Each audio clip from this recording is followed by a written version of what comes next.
Ketemu lagi dengan saya Tris Haryanto. Lagi-lagi Nikita Mirzani meminta kepada majelis hakim untuk diputar rekaman dalam flash disknya. Dari awal sudah disampaikan bahwa nanti ada waktunya Nikita Mirzani sebagai terdakwa untuk mengajukan bukti-bukti, ya. Jadi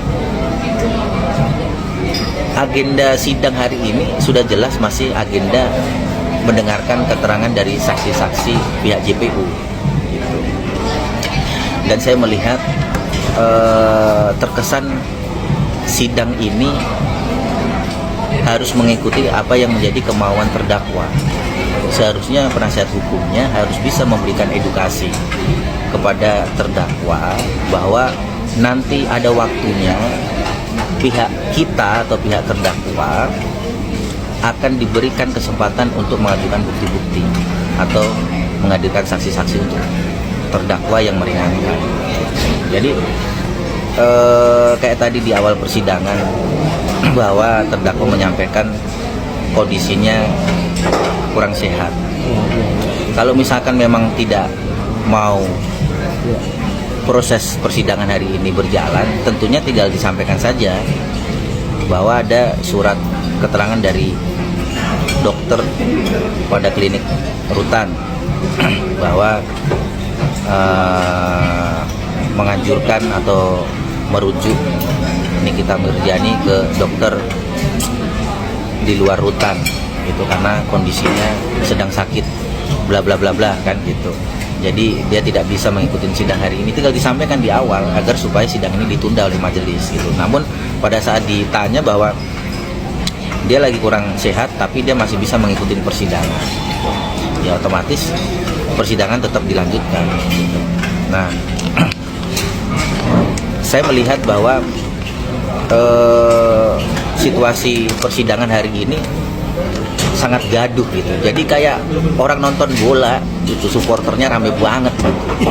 Jadi menurut saya sangat tidak etis dan terkesan tidak menghargai proses persidangan gitu.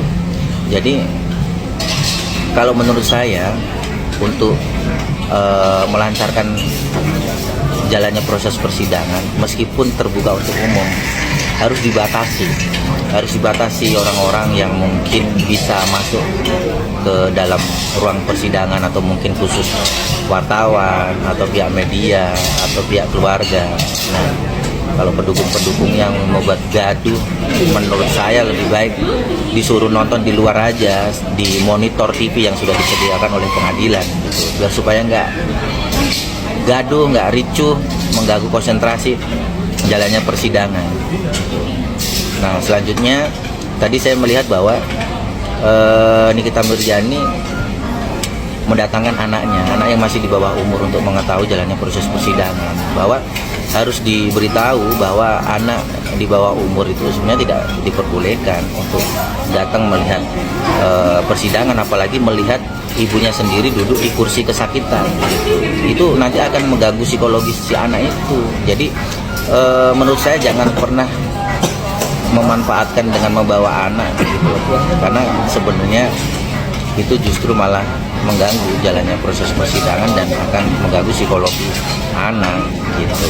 Jadi menurut saya harusnya persidangan tadi harus diikutin dan harus tertib sesuai dengan aturan. Jadi jangan kita terlalu menunjukkan bahwa kita ini harus diikuti kemauannya, karena namanya proses persidangan itu kan tentunya ada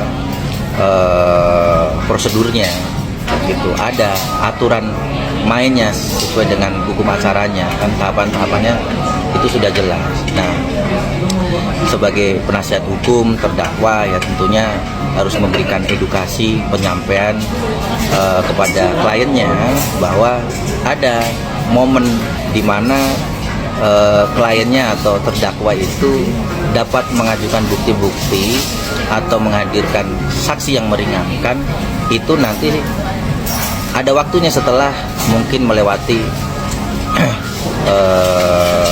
saksi-saksi yang sudah dihadirkan jaksa penuntut umum, nanti di mana ada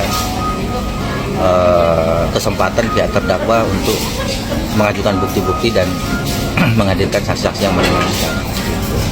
Jadi tadi juga saya melihat bahwa banyak keberatan-keberatan oleh pihak terdakwa yang menurut saya terlalu menunjukkan arogansinya dia, bahwa setiap pertanyaan jaksa yang dijawab oleh saksi, bahwa dari awal sudah disampaikan oleh majelis hakim, cukup dijawab yang sederhana sesuai dengan pertanyaannya.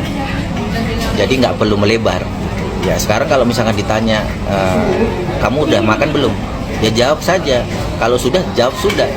Kalau belum, ya tinggal jawab belum. Jangan menjawab sudah, oh iya saya sudah makan. Kebetulan saya makan lauknya pakai ayam. Terus setelah saya makan pakai ayam, terus saya pakai cumi. Nggak lupa saya makan pakai tahu tempe. Nggak perlu seperti itu. Itu. Jadi jawab yang simple. Nah kalau pihak terdakwa keberatan dengan apa yang menjadi pertanyaan ataupun jawaban dari pihak saksi, ya nanti kan ada momennya pihak saksi ini untuk bertanya balik kepada saksi. Ada kesempatan setelah jaksa, nanti ada kesempatan pihak terdakwa atau melalui penasihat hukumnya untuk bertanya kepada saksi-saksi itu, ya sesuai dengan apa yang ditanyakan, gitu kan. Nah, jadi bebas mau bertanya apa, gitu kan. Nah, bebas pengen mendengar jawaban saksi, gitu. Jadi menurut saya mau nggak mau ya harus ikutin jalannya persidangan, ikutin aturan persidangan. Jadi harus bisa memberikan edukasi yang baik kepada klien atau sebagai terdakwa kliennya, dan juga pendukung-pendukungnya, baik Nikita Mirzani atau Raja Gladys pun juga harus diberikan edukasi. Jadi boleh melihat tapi jangan gaduh, gitu. Jadi jangan pernah menyimpulkan sesuatu yang belum tentu dia mengetahui, gitu. Jadi jangan pernah menjudge bahwa ini tidak adil, bahwa itu adil, itu tidak adil, gitu. Jadi harus tahu, kadang orang awam ini dia kan taunya, oh kok sepertinya dibatasin jawabannya. Ya sekarang yang ditanyakan A, ya tinggal jawab A, jangan A B C D E F G, gitu. Jadi seperti itu. Jadi jangan pernah menyimpulkan sesuatu yang sebenarnya dia tidak tahu jawabannya, gitu. Jadi menurut saya itu aja. Terima kasih.